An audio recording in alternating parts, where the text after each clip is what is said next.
box us in too much. I'm Dave Bergthold, and what? This is one of my favorite Cunningham graphics with the eyeball. And this is a real simple colorway. I think it normally had more colors, but I just like this one.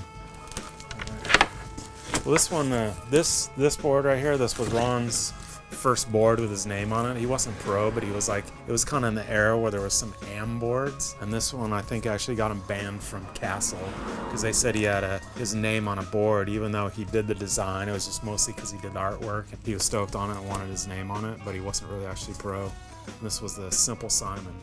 And this was the first place that anyone saw the Nothing is Cool, and here's one that's obviously a second.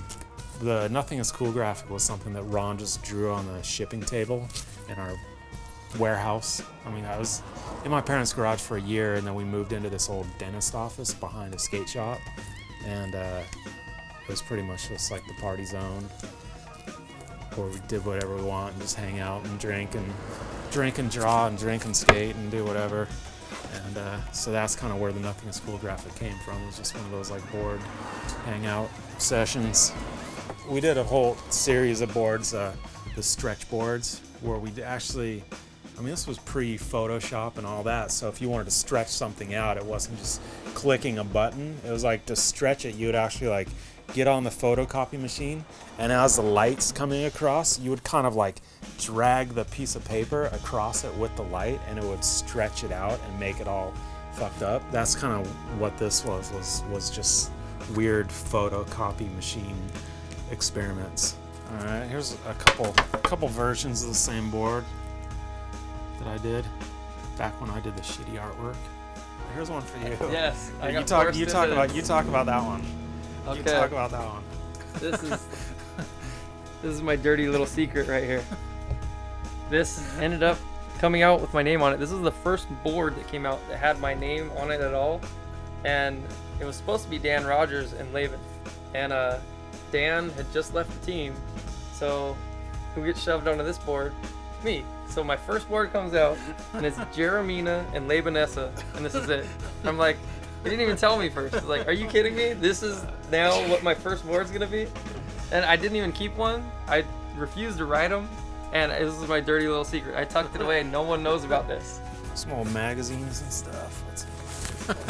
Okay, look what I pulled out. I was looking for skateboarders, and I'm sorry guys, but you guys know this is busted. Luge.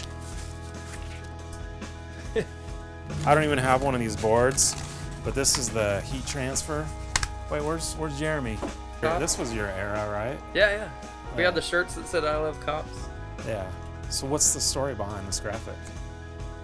As far as the donuts and stuff? No, just as far as the I Love Cops. The I Love Cops, I think, was just, we were getting hassled so much at the street spots, and cops were constantly an issue. So we just made these I Love Cops things kind of as a dig, but they liked it anyway. Like if we got busted and we had an I Love Cops shirt on, the cops weren't bummed. They didn't take it as like a dig on them, or they weren't offended. They were like, oh, right on. Here's some, this is some insider stuff right here. This is this folder right here says, let me say, contracts and royalties. So let's see if there's anything in here. This is my invoice to Tracker when I licensed my company to Tracker, because I was in Northern California in Sacramento, and then I licensed to him, and I was able to move down to Southern California and buy a house and build a giant skateboard ramp. And it was all because all the money that I was making went right back into inventory. And so then when I got a check at the end, right here, here's how much it was: $104,000, $519.07. That's how much money I got from Tracker when they bought all my inventory when I licensed it to them. So that's how I was able to build the Blockhead ramp.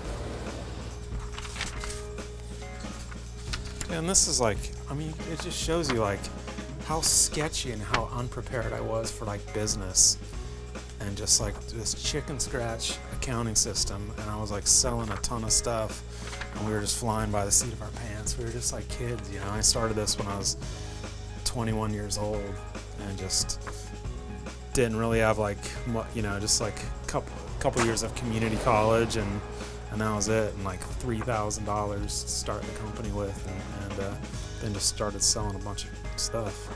You know, I found a letter. This is the letter that we wrote to the company that was making those Sam Cunningham boards, the bootleg Sam Cunninghams. It says we'll take legal action. 1986.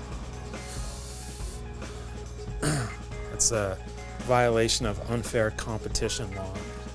So take notice. If you're going to try to rip off Blockhead Skates designs, we have lawyers, and we're going to use them.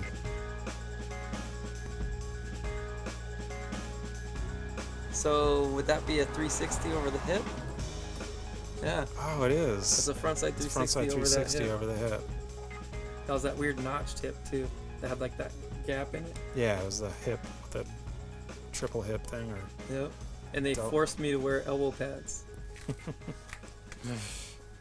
Yeah, but I want to know who forced you to wear these big pants. Blind.